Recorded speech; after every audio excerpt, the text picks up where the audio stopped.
Friends, Pongal அன்றைக்கி எங்கள் தெருவில் யார் யார் எப்படி எப்படி கோலம் போட்டுக்கிறாங்கன்னு சும்மா ஒரு வீடியோ. இது உமாக்கா வீட்டு கோலம் எப்படி இருக்குது? நவி புர்ரா பர்சர்ரா உயிந்துச்சு. இது உமாக்கா வீட்டு கோலம். இது நிஷா வீட்டு கோலம். இது நிஷா வீட்டு கோலம். எங்கள் தெருவில் நிஷான்ட்டு அவங்க வீடு இருக்குது, அவங்க வீட்டு கோலம்.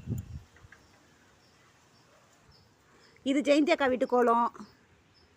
நவி இருட்டாக தெரியல, வெயிலில் ஒரு கன்றாவையும் தெரிய மாட்டேங்குது. ஹை ஃப்ரெண்ட்ஸ், இது ஜெயந்தி அக்கா வீட்டு கோலம். ஹாய் ஃப்ரெண்ட்ஸ், இது என் வீட்டு கோலம் எப்படி இருக்குது? இது நான் போட்ட கோலம்.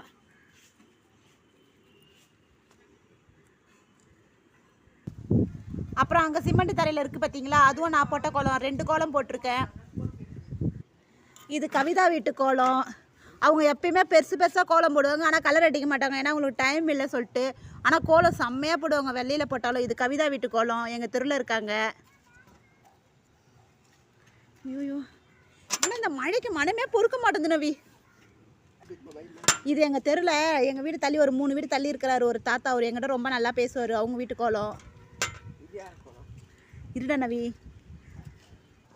இது எங்கள் தெருவில் இருக்கிற பூர்ணிமாக்கா வீட்டு கோலம். சூப்பராக போட்டிருக்காங்கல்ல, பூ பானை எல்லாம் நல்லா இருக்குது. பூர்ணிமாக்கா வீட்டு கோலம் செம்மையாக இருக்குது. நீங்களே பார்த்துட்டு யார் வீட்டு கோலம் நல்லா இருக்குன்னு கீழே கமெண்ட் பண்ணுங்கள். இருடா தள்ளாதரா. இது எங்கள் கடைக்காரக்கா வீட்டு கோலம் எப்படி இருக்குது? எங்கள் தெருவில் இருக்காங்க, கடை வச்சுருக்காங்க, சின்ன கடை. அந்த அக்கா வீட்டு கோலம், கடைக்காரக்கா போட்டிருக்க கோலம், பானை கரும்புலாம் வச்சு சூப்பராக போட்டிருக்காங்க. நீங்களே யார் வீட்டு கோலம் அழகாக இருக்குன்னு கீழே கமெண்ட் பண்ணுங்கள். இது எங்கள் தெருவில் நானாக்கான்ட்டு ஒருத்தவங்க இருக்காங்க, அவங்க வீட்டு கோலம். அம்மா போட்டுங்க, செம்மையாக போட்டுருக்கோம். ஆமாம், நீங்களே சொல்லுங்கள் யார் வீட்டு கோலம் நல்லா? எனக்கு தெரிஞ்சு உங்கள் வீட்டு கோலம் தானே நல்லா இருக்குது. நானாக்கா வீட்டு கோலம் தானே நல்லா இருக்குது.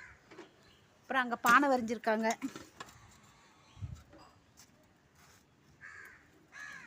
இதுடா வர அம்மா வந்துச்சுன்னா நீ தெரியுமா? நவே பர்சு கிலோ விந்துச்சு. காயத்ரி காயத்ரி பெருமா பர்சு கிலோ விந்துச்சு. எடுமா. யார் வீட்டு கோலம் நல்லா இருக்கு நீங்களே கமெண்ட் பண்ணுங்க. இது ஜனனி வீட்டு கோலம். நல்லா போட்டிருக்காங்க, சூப்பராக மயில் மேலே பானை உட்கார வச்சு அருமையாக செம்மையாக இருக்குது. யார் வீட்டு கோலம் நல்லா இருக்குன்னு சொல்லுங்கள். எனக்கு தெரிஞ்ச நானாக்கா வீட்டு கோலமும் ஜனனி வீட்டு கோலம் தான் நல்லா இருக்குது. அவ்வளோதாங்க, எங்கள் தெரு இதோட முடிஞ்சிடுச்சிங்க. யார் வீட்டு கோலம் நல்லா இருக்குன்றத நீங்களே கமெண்ட் பண்ணுங்க. கம்முனு. பாய் ஃப்ரெண்ட்ஸ், எல்லாருக்கும் பொங்கல் நல்வாழ்த்துக்கள். அடுத்த வீடியோவில் பார்ப்போம்.